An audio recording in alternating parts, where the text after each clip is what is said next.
You're listening to the Cyberwire Network, powered by N2K.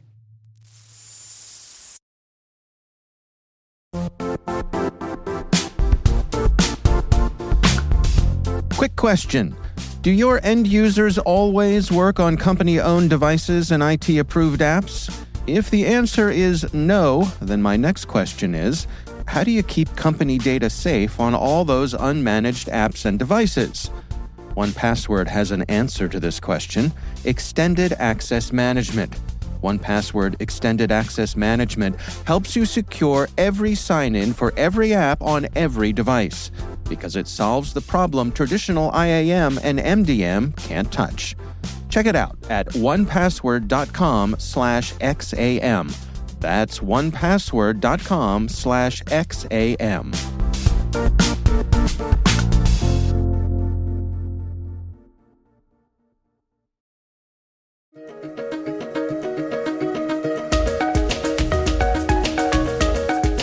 Hello, everyone, and welcome to the CyberWire's Research Saturday. I'm Dave Bittner, and this is our weekly conversation with researchers and analysts tracking down the threats and vulnerabilities, solving some of the hard problems, and protecting ourselves in a rapidly evolving cyberspace.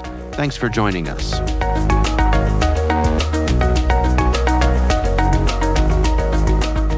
What started as an incident with another threat actor evolved into another incident with another threat actor in the same environment.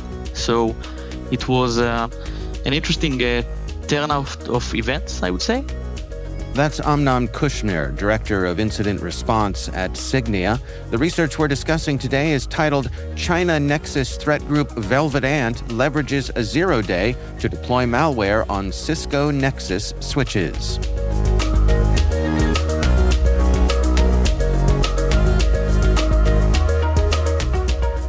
And then we came across Velvet Ant as part of our post-breach monitoring and research. Interesting. Well, let's start with some descriptions here. Who is Velvet Ant, and where do you suppose they're coming from? Okay, so we believe that Velvet Ant is a China Nexus state sponsor. We cannot say this for sure, but the indications seems to be that way, since we've seen some usage of IP addresses that are correlated with plugins and Shadowpad, which are known to be used by Chinese Nexus threat actors. I see. And who do they seem to be targeting here? Okay, so in terms of the client, of course, we cannot disclose them due to confidentiality that we are keeping with our clients. But I can say that they are a large corporate, and their main goal of Velvet Ant is espionage. Well, let's dig into some of the tactics, techniques, and procedures here. How does someone find themselves in the crosshairs of Velvet Ant? Okay, so Velvet Ant, one of the things that characterize this threat actor is the adaptability. So they will do whatever it takes in order to resume their operations and to increase the level of evasiveness throughout the operations if they are being detected. So maybe a quick brief about the history with Velvet Ant. So Velvet Ant started or was first discovered since they operated on some Windows devices that were up to date, and we were able to detect them using their tools, which was plugins and Shadowpad. And later on, they shifted their operation towards network devices and legacy Windows servers that are not updated and does not support many modern EDRs. And after we've detected them moving their operations towards there, targeting specifically legacy F5 load balancers, and we published this as the first blog post about Velvet Ant, basically exposing them for the first time. They also shifted their operation towards Cisco Nexus switch devices, in order to be even more evasive on that sense.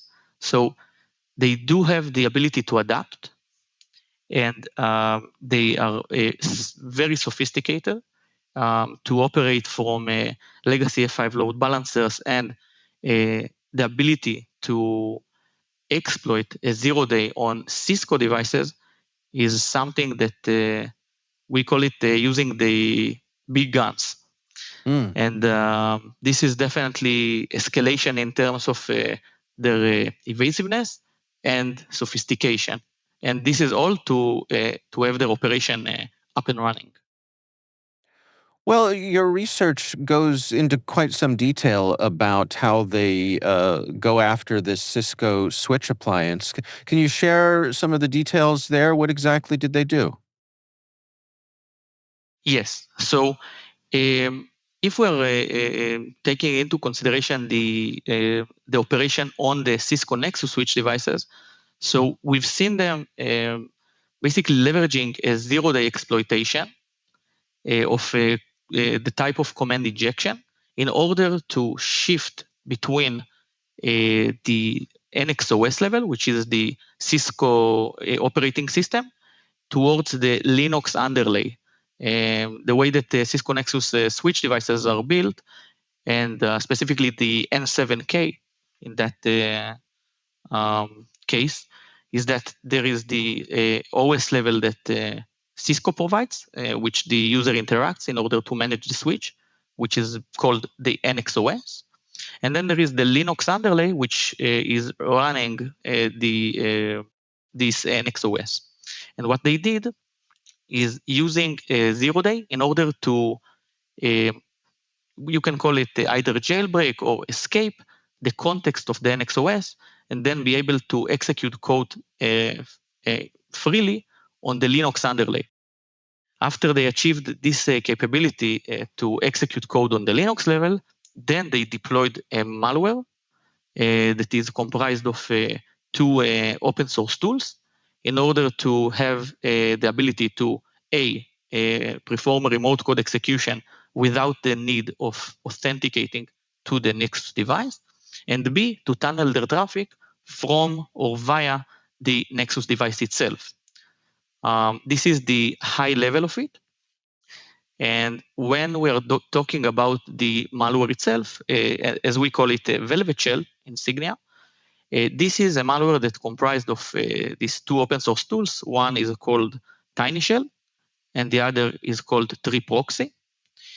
And the version of TinyShell that Velvet Ant utilized is a specific version, not the most popular one, but it is a version that supports, I would say, tampering the history log files in the Linux layer.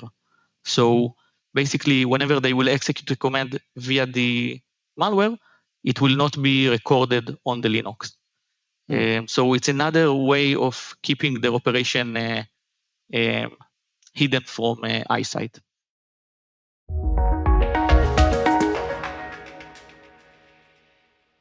We'll be right back.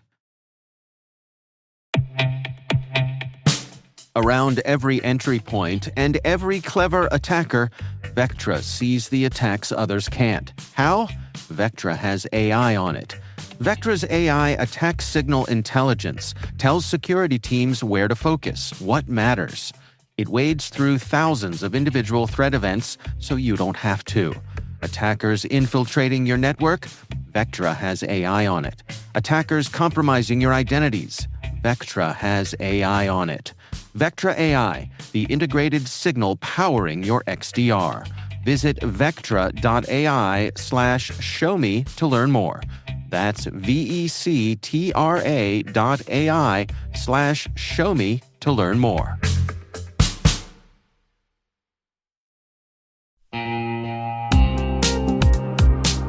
And now, a word from our sponsor, NordPass.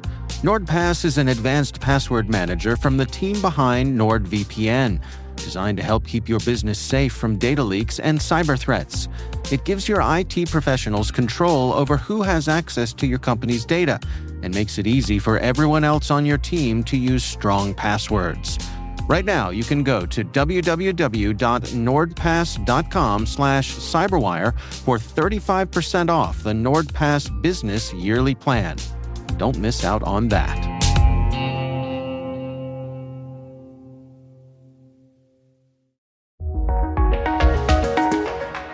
And how sophisticated would you say this group is? So I would say that they are very sophisticated.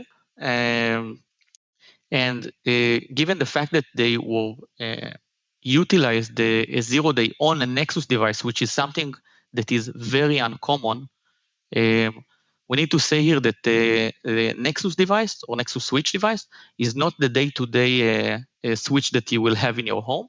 Okay, this is core switch of data centers. Okay, it will not be found in your office or in your home, only on data centers, mainly on data centers. And the fact that they thought about moving their operations to be originating or going through these areas will allow them not only the superiority in order to access many different segments in the network, but to be very evasive, since the traffic is generated from the switch itself and not from a device, can be quite confusing for teams that are investigating such activity. Once they are able to have access to one of these Cisco devices, can you give us an idea of the spectrum of capabilities they have? What sorts of things are they able to do to exfiltrate data? Yes. So after they are compromising a switch device, they are implanting this velvet shell malware in order to execute commands on the switch itself, in order to have more reconnaissance in terms of the network segments, and then to tunnel their traffic into other areas in the network.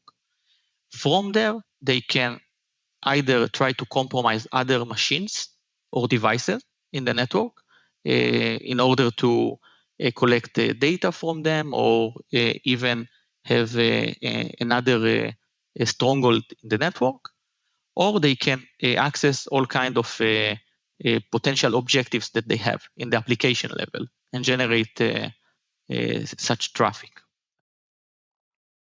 So, what are your recommendations for organizations to best protect themselves? So, since here we are talking about something that is not traditionally monitored, such Nexus devices, mainly these kind of devices are monitored for the IT manners. For example, for the utilization of the device and making sure that it's healthy. But here we are talking about monitoring it for the security purposes. So, in order to monitor, what we implemented is two-way monitoring. One of them is the NetFlow protocol that Cisco provides that can be enabled on the switch level, and the other thing is sending syslog of logs that are needed to be increased. In the default manner, they are not configured. Usually, they are not configured properly, and then you need to raise the level of auditing, for example, to AAA level 6, and then forward it into a SIEM solution or to centralize the place in order to monitor for suspicious commands that are being executed on the device itself. And this is specific about the Cisco Nexus switch. As I mentioned, since they are trying to escape the NXOS and going into the Linux, if you are suspecting that the switch is or was indeed compromised, then you will have to go via Cisco in order to get their support to extract logs from the device or from the Linux level itself. This is what, by the way, what we did, and Cisco helped us to collect the artifacts from the Linux level. And then this is the way that we have discovered the Velvet Shell. So I would say to keep an eye on what's happening on the NXOS layer, and then if there is a suspicion, to escalate it to Cisco. or to Signia. We can also assist on that sense. I mean, it sounds like it's quite likely that organizations could go quite a long time without having any suspicion that they had an issue here. If everything's working the way that it's supposed to, and Velvet Ant is preventing things from being logged the way that they typically are, there's not a whole lot of red flags indicating that you have a problem. Correct. So it all starts with a good visibility on the network and periodic threat hunts. Okay, this is also important in order to make sure that we are not missing anything in the day-to-day routines. So from time to time, we do recommend to do periodic threat hunts that focusing on different areas on the network that might be relevant for as crown jewels. Okay, or let's say in the case of Velvet for espionage, and then to try to scope a specific threat hunt that will answer these all kind of scenarios that shouldn't be occurred. Okay.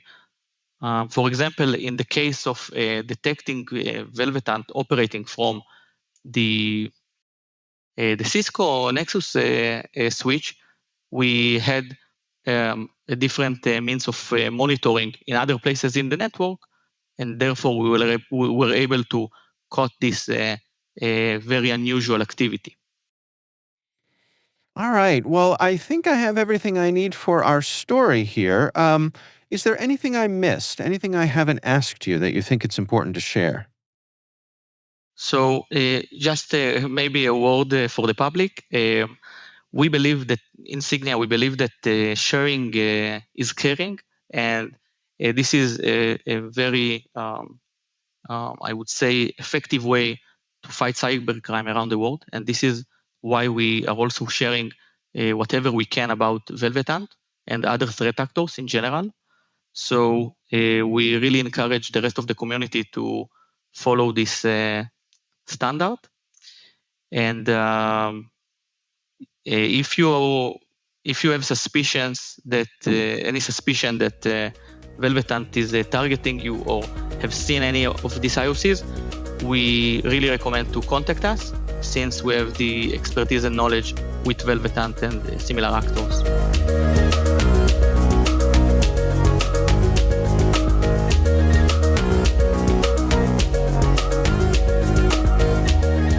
Our thanks to Amnon Kushner from Signia for joining us. The research is titled China Nexus Threat Group Velvet Ant Leverages a Zero Day to Deploy Malware on Cisco Nexus Switches. We'll have a link in the show notes. We'd love to know what you think of this podcast. Your feedback ensures we deliver the insights that keep you a step ahead in the rapidly changing world of cybersecurity. If you like our show, please share a rating and review in your favorite podcast app. Please also fill out the survey in the show notes or send an email to cyberwire@n2k.com. We're privileged that N2K Cyberwire is part of the daily routine of the most influential leaders and operators in the public and private sector, from the Fortune 500 to many of the world's preeminent intelligence and law enforcement agencies. N2K makes it easy for companies to optimize your biggest investment, your people. We make you smarter about your teams while making your teams smarter. Learn how at n2k.com. This episode was produced by Liz Stokes. We're mixed by Elliot Peltzman and Trey Hester. Our executive producer is Jennifer Eiben. Our executive editor is Brandon Karpf. Simone Petrella is our president. Peter Kilby is our publisher. And I'm Dave Bittner. Thanks for listening. We'll see you back here next time.